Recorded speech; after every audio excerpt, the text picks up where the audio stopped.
Welcome to the SF Debris Red Channel Christmas show. Yes, this Christmas is a double feature. Rather than the traditional look at something terrible, whether that might be one of the many shows I've reposted this week, or look at a film about a post-apocalyptic nightmare we happen to be living through at this very moment, this year is going to be about something different. I decided to go with something that is both very, very popular and something very, very obscure. Right now, you're getting the second one. The film is called Interstella 4-5, and not Interstella 5555, as I have been told. And I'm going to assume that the wiki is correct on that, because when you make a wiki specifically devoted to this source material, you got to have hashed this shit out enough to be certain. What makes this ideal as far as weird choices go is that Interstella 4-5 is an anime film made for a French music duo who sing in English while dressed like they're robots. That's not a movie, that's a Mad Lib. The duo I'm referring to is none other than Daft Punk, which is unfortunate for me because while I have a somewhat broad taste in music, 21st century dance music is outside of that. By unfortunate, I mean that I can't really offer you much insight into Daft Punk.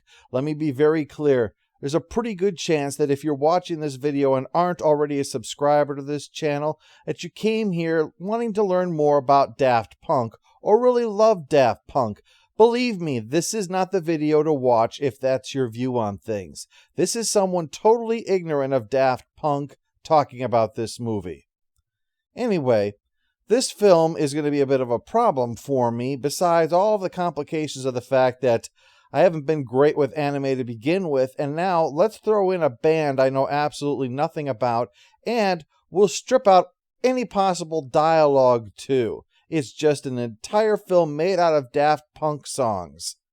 I cannot even think of an analogy to convey how bad this situation is for me that makes it any clearer than the actual situation is. So, I guess it's time to get down to Interstella 4-5.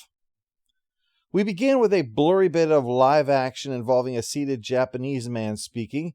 Since I don't speak Japanese, we're going to skip past this and on to the opening.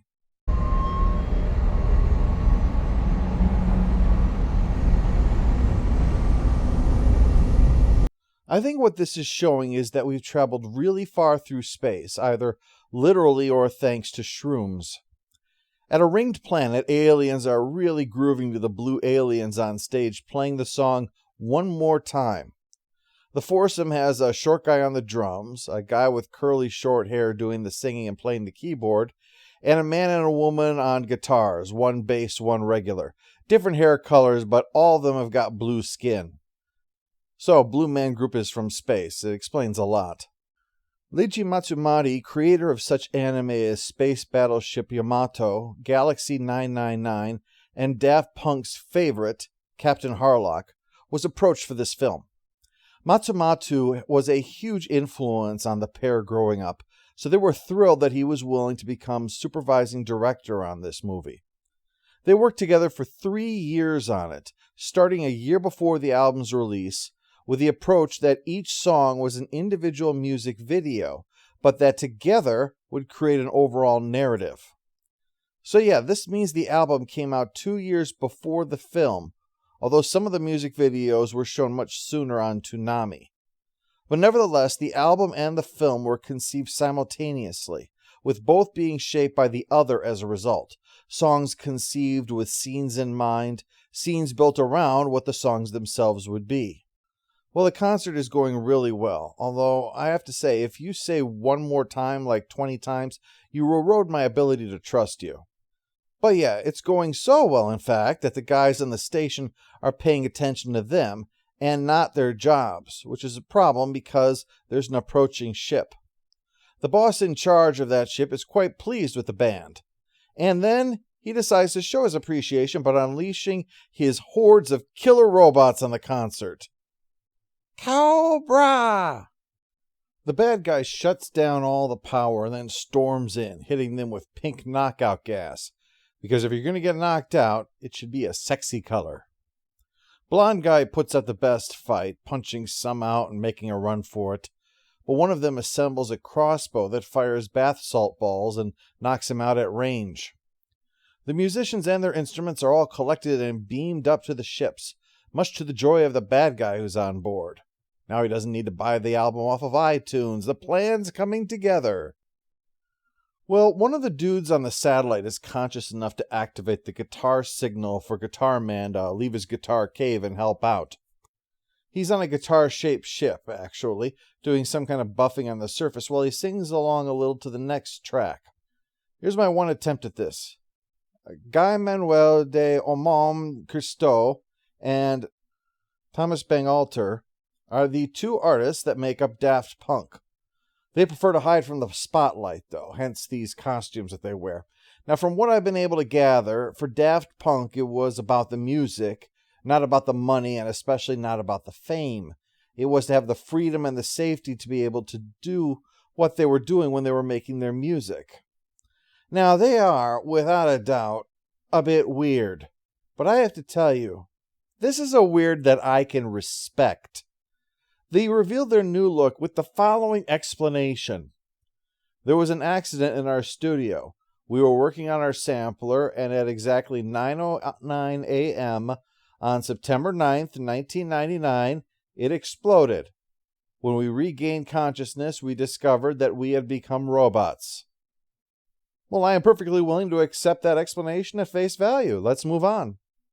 Guitar Man is a big fan of this band, and especially of the female member, even having a dream where she pulls him into a beautiful world where they're allowed to float. I've heard that flying dreams can mean sex, but I, for one, think that if anime wants to bring up sex, it feels no need to be so subtle about it. Instead, he's just going to go with a romantic kiss.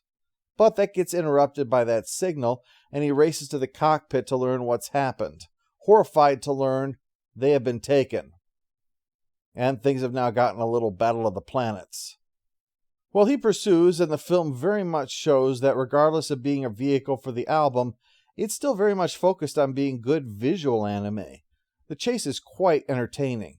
It ends with the ship reaching the Earth and changing into an airplane so it can land safely, while Guitar Ship crashed, which of course we all saw that coming. If he wanted to enter atmosphere, he needed to be flying a ship shaped like a trombone.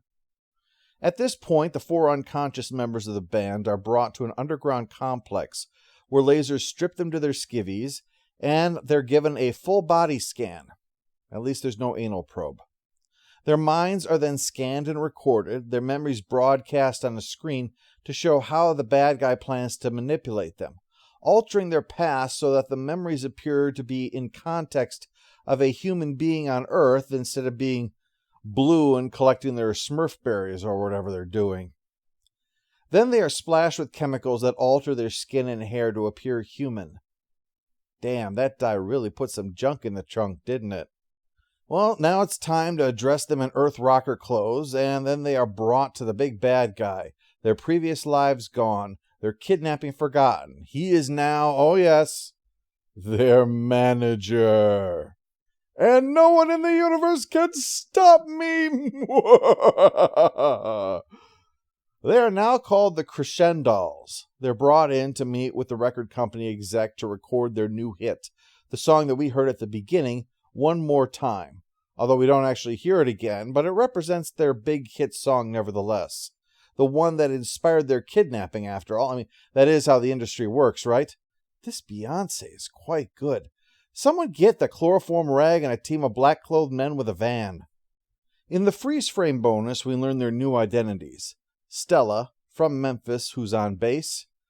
Arpegius, from London, on the guitar. Beryl, from Munich, on the drums. And Octave, from Brooklyn, who sings and plays the keyboard. I admit I'm not feeling really confident on the two middle ones there, but it is 9:49 on Christmas Day. I'd kind of like to get this done before the weekend's up. Fans start cosplaying as them. People line up for autographs and the chance to shake their hand, even when the artist doesn't want them to. The manager insists. You can probably get a sense of the allegory. Originally, it was all about the music. Then the studio comes along with fame and money and branding, and all of that distracts from the passion that this began with. We see them in the finest suite at the top of a tall building, and there is no joy in it, just the exhaustion of signing endless photos and the emptiness of existence. It's not about the music anymore. Music is just the means to become a rock star. And being a rock star, we see, is hollow. What do you do when all the means you live for lead to ends which are vapid and meaningless? What do you do when the thing you live for becomes a product that is marketed by wringing all the joy from your soul? You can see why Daft Punk would tell that story, given the lengths they went to in order to avoid at least allowing their private self be turned into that, though very obviously the act of disguising themselves became the brand. During this, the guy from the guitar ship, Shep, is living on the streets trying to figure out how to save the band. Well, there's another concert in a big stadium this time with an orchestra, so Shep tries helping out by dropping out of the sky over the concert, using his jetpack to then fly up onto the stage. Damn, I have never seen anything that good at any concert I've been to. Though I have to admit, if I took drugs there, it might not be the case. He uses a device to deactivate the little doohickey on the side of Arpeggius's head, quickly following it up with barrel and octave. But alas, White Suit intercedes before he can free Stella from their mind control. Well, at least he can extract the three of them, leading to a car chase with the minions of the bad guys using some kind of laser weapons. Now they're taken out by a semi, but not before wounding Shep. Yeah, those are robots or cyborgs. Nobody else has this kind of work ethic. Stella is still under their control and must continue to accompany the big baddie through his lifestyle, which includes fashion shows. That almost exposes her hoo-ha, but has all that shit down the back. What kind of design is that? It looks like the dress you'd make for Jabba the Hutt for when he's feeling feminine. Yep, just put that right into the old filing cabinet, huh? The reason they're gussied up is that tonight is the Golden Record Awards, presented at the Auditorium with stage and carried live on the awards show channel. Among the nominees that night, besides the Crescendos, is Daft Punk themselves. So does that mean in this reality they didn't create the song One More Time? Because I'd be pissed if I lost an award to a band that openly stole my greatest hit. But maybe as robots they have moved beyond such petty emotions. The songs of this film are from Daft Punk's second album, Discovery. From my research, it sounds like this was one of those rare works that comes along that are so genre-bending that, while they receive some contemporary success and recognition, it takes a bit of time for the greatness of the work to truly be appreciated. Pitchfork, for instance, ranked it at 6.4 when it came out, but a perfect 10 when they came up with their list of 19 scores we agree were wrong and need to change. Quote, "This is the review often quoted at me by any person who's ever cornered me at a party for a diatribe about the futility of music criticism. I don't disagree. If scores are meant to indicate a work's longevity or impact, the original review is invalidated by the historic record. Daft Punk's second album, Discovery, is the centerpiece of their career, an album that transcended the Robots' club roots and rippled through the decades that followed. Amending this score error is all too easy." The success of the album seems to come down to two main points from what I can gather. First, that the album removed the stigma attached to many musical innovations of the 70s and 80s that they incorporated that previously had been seen as being faddish or dated, like the Wurlitzer keyboard and the Lindrum drum machine. Second, it demonstrated that electronic music didn't have to be devoid of human warmth, that it didn't have to feel like it was made by an algorithm, but rather by warm hands and a beating heart. One More Time is their landmark song even today. It is the Everybody Dance Now, the Walk This Way, and others that are practically mandatory for DJ playlists. It's kind of amusing that the film has taken their biggest song that would be showered with the very praise that it would receive over the past 2 decades in real life, while simultaneously making the artists themselves the losers when those accolades get handed out. I can respect that. I recently lamented the fact that I've never been first at anything, and then I realized my name literally has the second in it. Well, luckily for Stella, her friends have joined the crowd at the awards and used the device to break her mind control bauble and help her to escape. Well, the cops are on the lookout now, roughing up some street people because, that always helps. But the band is well hidden. They've taken her to a warehouse. Except, Shep doesn't look good. Getting shot is bad for you. I know I'm not supposed to give out medical advice, but I feel pretty confident about that one. Plus, he's probably got an infection. I've seen War of the Worlds. I know how this works. At his request, Stella takes his hand. She is hesitant, but does so, because unlike before, she is doing this by choice. She's doing it on her terms. And in so doing, for a while, she is her old self, sharing in Shep's dream. And when he's done, he shares a kind of hologram of a toy of them that's a reminder of who their real selves are. Thank God for the power of merch. Shep passes, and they bring his remains to a hill and bury him under a tree. I think we can all agree it's not a good rock opera unless you have at least one shallow grave. But there's a happy ending to that. We see the image of his spirit coming out in glowing sparkles. That looks good. It does not look like someone who's about to have a bad time. Speaking of time, they recall that card that Stella got, the one that she stuck between her blue moons earlier. It references the place that they're near, actually. We just got to check the time.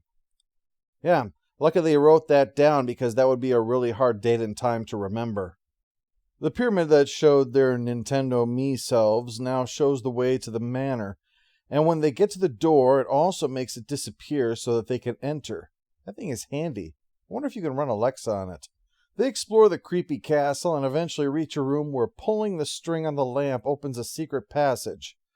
Just to protect himself from the prying eyes of all the people constantly coming to his dark, shadowy castle. Grand fucking Central Station around here, right?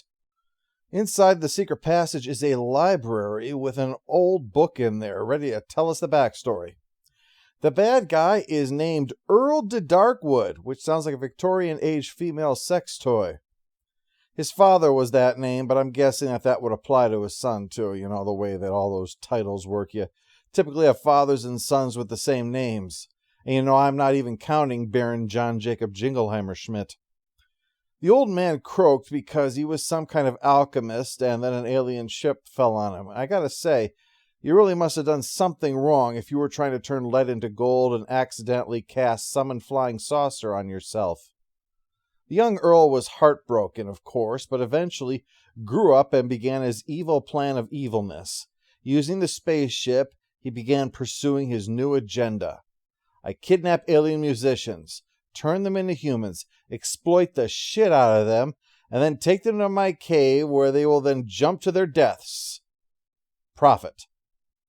We get someone who is definitely Mozart, but then we come to 4 more musicians, and here's where I say, okay, I understand, this is completely outside my wheelhouse. Fuck it, this isn't even my boat. But I have to question the assertions here. 4 aliens become musicians, and the universal report is that these musicians are meant to be Jimi Hendrix, Janis Joplin, Ella Fitzgerald, and Jimmy Page. But there are little things that make me question that. The biggest one being the fact that if you name the instrument that Hendrix is most famous for, it ain't the fucking trumpet. What's more, Jimmy Page has dark hair, not light hair, and Ella Fitzgerald lived to a ripe old age. I think these are more likely supposed to be inspired by famous musicians rather than literally being those musicians, as a lot of the sources seem to be reporting. Now, don't get me wrong, I'm not dying on this hill, but that's the take of someone who knows little about anime or of Daft Punk when he's talking about the Daft Punk anime. Whoever these artists are, this guy is working to get 5,555 gold records. And when he has them all, he could take over the universe. And I gotta say, that is one hell of a sweepstakes prize. They're captured, but this isn't time for jumping off the edge. We need a sacrifice to be plugged into the tower, and I know only one character with a booty that fits. She's stuffed in there, and the bad guy starts the ritual, but the rest of the band jump the robots and take their guns. Yep, the bad guys are definitely robots. You'd think that as robots themselves, Daft Punk wouldn't exploit negative preconceptions about robots. You should never forget your old neighborhood, guys. During the fight, the Earl goes over the edge trying to catch the new golden record, and despite a heroic effort to save him, he winds up falling into the bottomless pit. Well, this immediately sets all robots to lemming mode, and they run off the edge as well, allowing the heroes to free Stella and make a run for it, taking the book with them. Well, this makes for a weird situation. We've beaten the bad guy, but we're only 2/3 of the way through the movie. They don't have their memories of their old lives back, though. The memories have been stored on disk, remember. So they find out from the book that they need to go use that to get it back. Yep, it's in this magical book here that there's information about computer disks. It's a truly magical book, I gotta tell you. It patches itself with new updates. So Octave breaks into the record company, called Record Company, knocks out a janitor to steal his clothes, and sneaks into the area where the masters are in order to find those discs. But he's been found. And faster than you can say, "Don't tase me, bro," he gets tased. However, one positive side effect is that getting electrocuted brings out his natural blue skin. So let it not be said that excessive force doesn't have its upside. The record producer, who knew nothing about his latest talent being kidnapped aliens working as slaves to an ageless fat guy, pieces together what's happened. Well, not all of that, at least not right away. Soon the world is planning to help the Crescendolls go back home. They collect the remains of the guitar ship, raid the remains of the evil castle, start going through that auto body modder and wardrobe thing, restoring them all back to normal, and planning to send them back home. I gotta say, this deficit spending is out of control. Even the aliens are getting a handout. What's the matter with you people? I was joking! Don't you know a joke when you hear one? So all of this is to get the guitar ship back into orbit so they can use that to take themselves back home. But of course, there is one thing they could never have imagined when they left that would happen to them. Yes, I'm afraid they arrived to find their planets ruled by damn dirty apes. No, the true answer is even weirder than that. We have some strange black and red stuff come flying out of the remains of the castle earlier. Well, that's the spirit of the Earl, come to swallow up their ship. Naturally. Well, Shep then intervenes and drags the Earl's spirit away in order to save them again, leaving them to once again marvel at all he has done for them as they sit in his ship and look at all of the stuff that celebrates them there. It looks like they spend the trip back composing a new song in his honor, and perform when they get home, broadcasting the song everywhere, even to Earth, and also dedicating a statue in Shep's honor. And then there's a pullout to a record, and we discover it was all a dream of this little boy. Now, I'm not normally a fan of that kind of an ending, but I have to say, here's a case where I think it's actually fine, because what bothers me a lot of times with the "it's all just a dream" thing is that it invalidates the story. But this story, as established, is an allegory. Thus, the ending indicates that this is a child with big dreams who already knows to resist the perils of those who offer Faustian bargains or have other ulterior motives to exploit your talents. And that to look around us is to often find our inspiration. As far as being a movie goes, it's not anything I can actually recommend to anyone that's not a fan of either Daft Punk or unusual experimental sort of anime. At the same time, I wouldn't call it bad. It's perfectly fine taken on its own merits. It's just that it's not going to be everyone's cup of tea. It's certainly made by someone who is inspired by the fantastical, and the love of that is on display everywhere. I guess what I'm saying is, I wouldn't choose to watch it, but I can certainly respect a willingness to pursue this kind of project, to invest time and resources into this kind of cross-medium project, to push in a new creative direction. That's laudable. I'm not a fan of the band, but I can respect their artistic decision here. It doesn't feel like a vanity project. It feels more like a passion project, and there's all the difference in the world there. Because when it's a passion project, it's not about them.